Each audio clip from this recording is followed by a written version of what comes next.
Sobat DHB balik lagi bareng kita berdua di podcast Genbes DHB. Nah kali ini kita lagi bareng siapa Pak? Hari ini spesial banget dan susah banget jadwalinnya. Dan dia cuma bilang tadi 15 menit ya. Karena lagi nguji praktek sekarang. Jadi di masa pandemi ini ternyata memang DHB komit banget. Iya. Tetap prakteknya dan masih produktif. Meskipun kuliahnya online tapi prakteknya tetap praktek. Dengan protokol kesehatan ketat dan rajin banget di DHB itu untuk cek Swab COVID. Iya, swab. Kemarin udah dicolok-colok. Udah. Sih bukan Pak. Nah kita langsung aja kenalin nih. Pak Jahidul Fikri Amrullah M.Kep. Kaprodi D3 Keperawatan. Jadi kita akan ngomong-ngomong Pak Jahid aja. Jangan nanya status ya. Janda. Karena dia udah di belakang udah ngomong. Jangan nanya istri berapa. Gitu.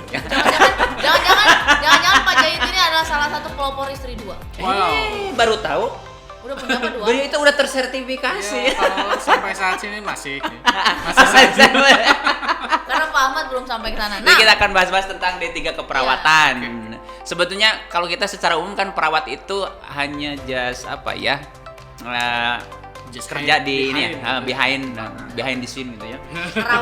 Perawat doang yang kerja di rumah sakit, dan ternyata sekarang terblow up dong dengan Covid sekarang ya, dengan garda terdepan. Bahkan pernah di headline salah satu media lokal itu STR-nya sampai bisa, yang belum dapat STR bisa ini ya, untuk tanpa STR untuk saking dibutuhkannya luar biasa.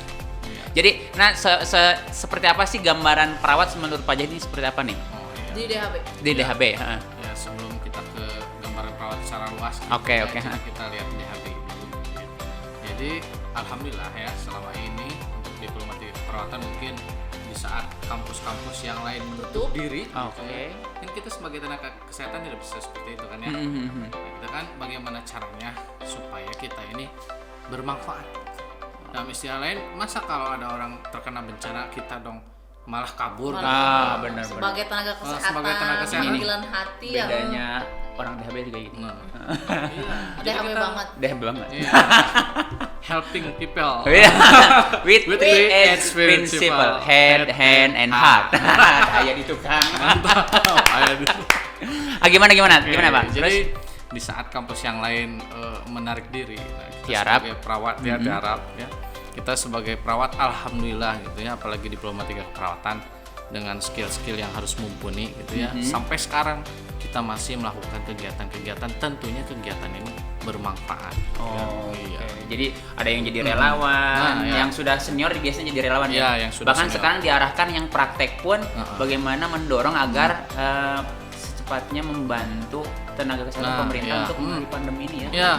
Apalagi kan di rumah sakit ya, apalagi dengan jumlah perawat kita tahu ya, sumber daya manusia di rumah sakit itu kadang kebanyakan terbatas gitu ya. Dan ada juga titik lelahnya ya.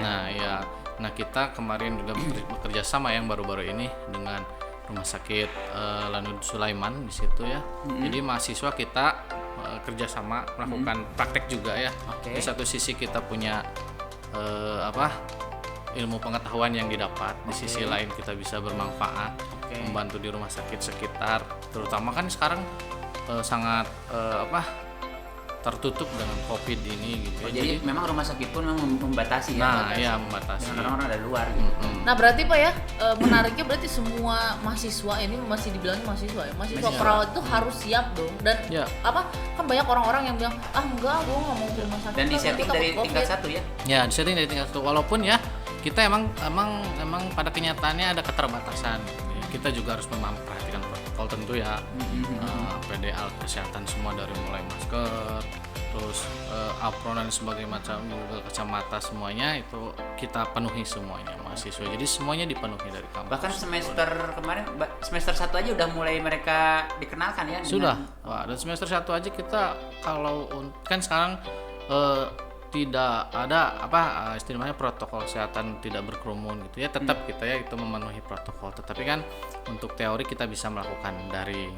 Tapi kalau secara praktek gitu kan kita tidak bisa. Jadi kita mengoptimalkan. Jadi kita tetap dibatasi ya jumlah mahasiswa di lab, praktek dan sebagainya. Tapi sebisa mungkin kita bisa memenuhi mereka disiapkan. Karena memang nggak bisa dibatasin karena setelah kalau petugas kesehatan mahasiswa sekarang dibatasin, nanti siapa yang jadi garda terdepan? Persis banget. Jadi sekarang kan bahwa perang di masa depan itu adalah dunia kesehatan, ada perang biologi gitu kan. Sekarang yang sekarang pandemi aja. Gila banget gitu. Selain pandemi juga sekarang banyak banget bencana alam yang terjadi. Ya, makanya nih mahasiswa STIKS DHB itu terutama diplomatik keperawatan kita sudah persiapkan skill mental dari awal masuk DHB. D3 keperawatan itu udah di setting. Iya, udah di Tidak hanya skill tapi mentalnya juga. Percuma skill tapi nggak berani, Pak. Ayo kamu pergi ke itu misalnya ganteng tapi nggak laku. Kayak gitu lah kurang lebih. Kalau jelek nggak laku aja ya. Kalau ganteng nggak laku itu kan. Ganteng nggak ada skill, nggak ada ilmu pengetahuan, percuma. Jadi skillful, pinter, tapi kalau nggak ada keberanian percuma. Tapi di DHB keberaniannya ditempa ya. Percaya karena memang tidak terbantahkan banyak bukti gitu ya. Nah, apa sih bedanya kalau kurikulum kan bisa jadi ya. Kamu contoh selain apa sih bedanya yang memang spesifik yang apa sih didapat gitu. Kamu harus pilih D3 perawat DHB deh gitu kan. Yang lain secara keseluruhan ya saya bilang dari awal bahwa DHB itu dipersiapkan dari awal dari segi kurikulum itu mah udah jelas ya. Nah, cuman kekhasan sendiri gitu yang sudah dikenal oleh praktek-praktek di lapangan luas bahwa kita tidak hanya skill gitu ya, kita tidak hanya knowledge, tapi kita punya spiritualitas. Nah, ini yang susah didapatkan dan berimplikasi pada attitude mereka. Iya, dan attitude mereka pasti karena spiritualitasnya bagus. Memang terkenal juga kalau anak DHB itu kalau praktek katanya gitu ya. Dulu pernah beberapa waktu ke belakang gitu ya. Jadi khas. Jadi kalau ketemu dengan si A dengan perawat senior itu pasti suntangan. Iya. Nah, itu sebenarnya budaya-budaya yang bagus itu harus diterapkan. Kan bagaimana kita berhubungan dengan atasan, itu bagaimana hubungan dengan orang lain. Jadi kalau kita ke pasien itu tidak menganggap seperti apa gitu, tapi kita bukan tidak objek tapi subjek makhluk hidup yang makhluk hidup yang perlu dihargai. Bahkan banyak yang dijodohkan sama keluarganya pasien. Saking baiknya ya, saking caringnya tuh perawat gitu. Karena memang anak D3 ini dari semester 2 udah mulai ke rumah sakit kan ya. Apalagi kegiatan spiritual di kampus dengan ketua STIKS kita yang sangat strict gitu ya dengan spiritualitasnya. Itu setiap jam 2 apa ngebangunin buat sholat tahajud. Setiap jam 2 saya dibangunin. Pak ya sholat tahajud. Pasti nge-WA ya. Iya, Bu. Terima kasih. Kalau awalnya kita mungkin agak terpaksa gitu, lama-lama terbiasa kan. Akhirnya menjadi kebiasaan kan gitu ya. Tapi bagaimanapun ya spiritualitas itu fondasi dalam diri kita. Dalam konteks di sini anak-anak D3 perawat sih sebenarnya diarahkannya spesifik gitu kan. Mereka kemampuannya apakah di Gadar, di komunitas atau di apa sih yang diarahkan oleh Pak Jahid ini sebagai Kaprodi ini sekarang punya visi apa sih gitu ya di D3 ini? Sebenarnya kalau namanya bedanya diploma 3 gitu ya, ada segi keuntungan gitu ya yang didapat mungkin bagi sebagian pihak yang merasa bahwa kuliah itu waktunya molor lama gitu dengan biaya yang banyak gitu ya. Nah, tidak demikian dengan diploma 3 perawatan, apalagi dengan orang tua yang istilahnya terbatas lah gitu maksudnya ya. Dalam waktu ditempuh 3 tahun mereka bisa lulus di sini dan nanti diharapkan ya sudah bisa mahasiswa sudah bisa pasti bisa karena udah ditempa dari semester 1 dan itu memang 3 tahun itu padat banget. Iya. tapi sebenarnya aku pikir-pikir kayaknya harusnya tahun ini dan tahun depan itu adalah petugas kesehatan itu adalah jurusan favorit loh. Harusnya karena negara ini sangat membutuhkan yang namanya. Tapi kan memang itu tadi dibahas di headline salah satu media lokal ya. Sampai STR pun sampai STR nggak apa-apa nggak punya STR yang punya udah lulus gitu kan, karena STR kan butuh proses lama gitu kan, bukan kesampingan tapi boleh ditunda keberadaan STR itu surat tanda registrasi sebagai perawat agar bisa menjadi mengabdi legalitasnya lah. Saking dibutuhkannya untuk Indonesia sekarang dan dunia. Dan kalau mau masuk D3 itu memang bisa dibilang waktunya nggak terlalu lama dan skillful 64 ya, jadi 60% praktek, 40% teori. Jadi kan kita udah dari awal udah rumah sakit praktek skill semuanya ditempa. Jadi pas beres langsung dia terjun ke lapangan. Jadi kamu kalau mau jadi perawat harus ke D3 dulu, jadi berjenjang. Tapi prospek perawat itu bagus, Pak. Kenapa? karena dia D3, S1, nurse, S2 dan itu semuanya bisa kayak banyak pilihan jurusannya. Ya itu yang namanya profesional ya. Kalau profesional itu ada jurusannya sampai S2, S3 pun ada itu perawatan. S3 udah ada sekarang ya di Indonesia. Dan perawat itu banyak banget, ada maternity, perawat anestesi jiwa, medical bedah. Jadi kalau kedepannya. Tadi yang saya bilang di awal, anak DHB arahnya mungkin ke Gadar mungkin ya. Karena kalau kita dari relawan. Nah kita kebetulan ya emang dari awalnya kita sudah visi misinya itu kegawat daruratan. Jadi pas apalagi dengan kondisi yang sekarang ya banyak bencana dan sebagainya, jadi mahasiswa DHB lebih sangat kita mentalitasnya cepat tanggap gitu ya. Cepat tanggap. Jadi kalau skill karena kan kalau D3 tidak diarahkan secara spesifik ya. Tapi skillnya itu emang mumpuni. Jadi ketika kita di sini kan kebetulan ada aksi cepat tanggap, ada satgas Covid. Jadi kan kita untuk D3 langsung terjun lapangan, termasuk kemarin yang ke Sumedang.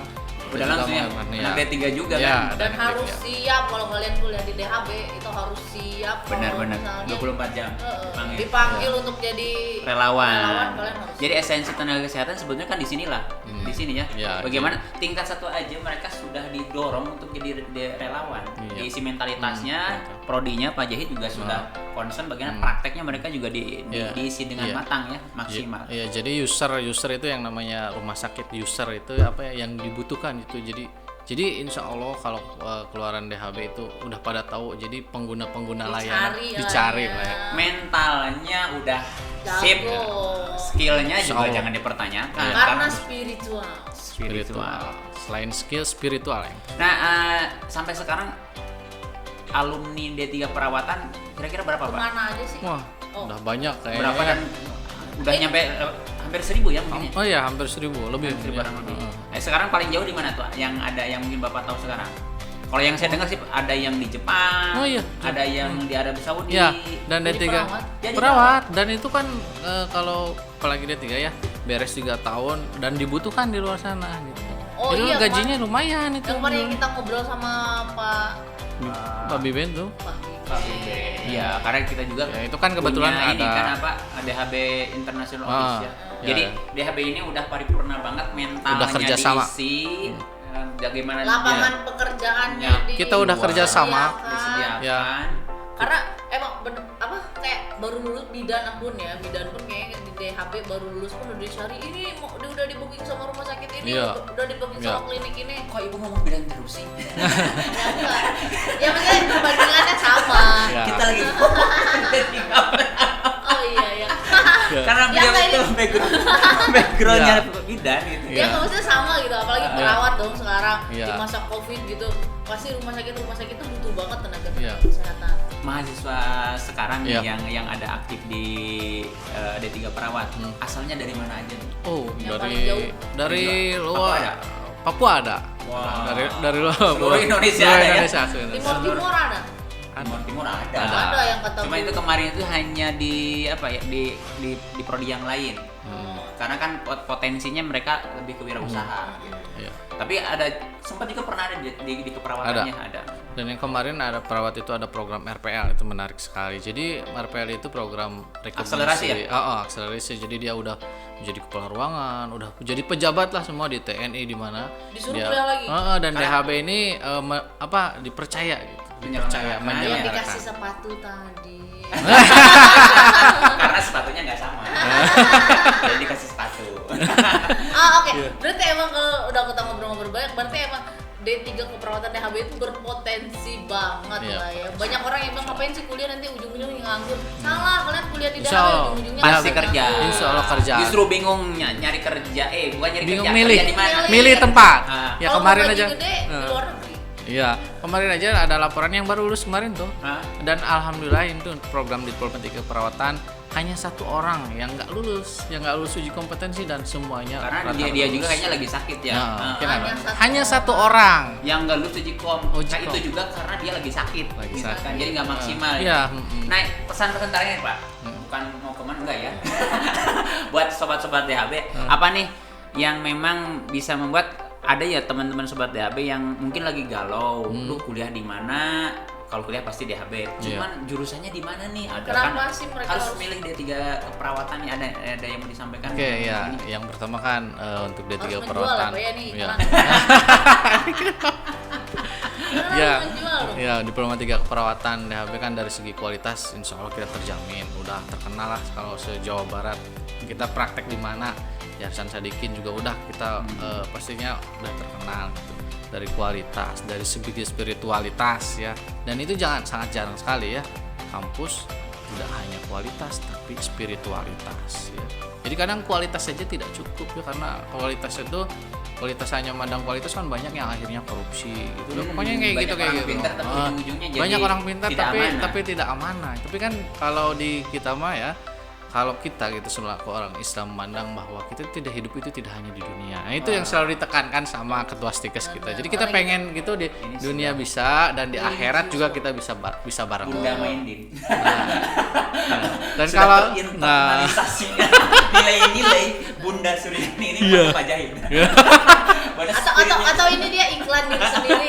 Diri sendiri. Tapi memang ya beliau kan memang bisa dikatakan merasakan banget lah. Ya, sebagai pengelola kan, ya. Jadi nggak bukan hanya lip sync doang gitu kan. Ya selain itu kan kita sudah teruji ya. Untuk D3 kan waktunya relatif singkat, dan kemarin yang baru saja lulus dengan hanya 1 orang yang nggak lulus itu udah rata-rata sudah bekerja dan sudah laporan, Pak ini saya baru masuk gajinya hampir 3 juta gimana ya gitu ya. Jadi 3 juta gimana ya, bingung gitu. Konsul itu bingung ambil nggak kerjaannya, bukan nanyain kerja di mana. Itu untuk di lingkungan Jawa Barat. Kalau ke luar negeri ini soal 20 juta 9 juta. Dan kita juga sudah kerjasama dengan Jepang. Udah ada kelas kerjasama. Kamu di masa sekarang ini mau nyari apa? Jadi kalau buat kuliah yang bilang kuliah nanti nganggur, janganlah kuliah di DHB. Kuliah DHB. Nganggur. Dan masa depan kamu pasti. Dan pilih jurusan D3 keperawatan karena kaprodinya. Ini kaprodinya udah jelas. Ya, terima kasih ya. Dan kaprodinya juga asik. Asik banget. Bisa ditanya, Pak ini gajinya yang mana ya Pak? Ya Bapak bisa ngasih gaji lebih gede nggak ya? Ya.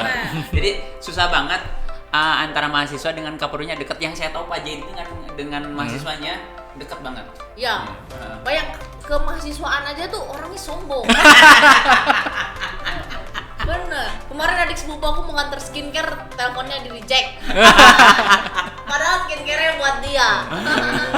Nah, sahabat Genbest, itu aja yang kita udah ngobrol-ngobrol dulu. Ya. Apa aja? Pak Kaprodi. Makasih banget Pak udah datang Sama-sama. hari ini dan sukses terus untuk jurusan D3 keperawatan. Memberi manfaat. Sekarang aja yang dengar-dengar yang udah daftar sekitar 100 orang. Wow. Ini belum ini. Nanti kemungkinan kan ini baru ya, Ini baru berapa bulan. Terus saya sih sampai bingung. Wawancara lagi gitu ya. Dan itu sangat ketat wawancara. Secepatnya kamu harus daftar. Iya. Daftar di DHB ambil jurusan D3 keperawatan. Oke, makasih. Dadah. Sampai jumpa di episode podcast selanjutnya. Bye bye.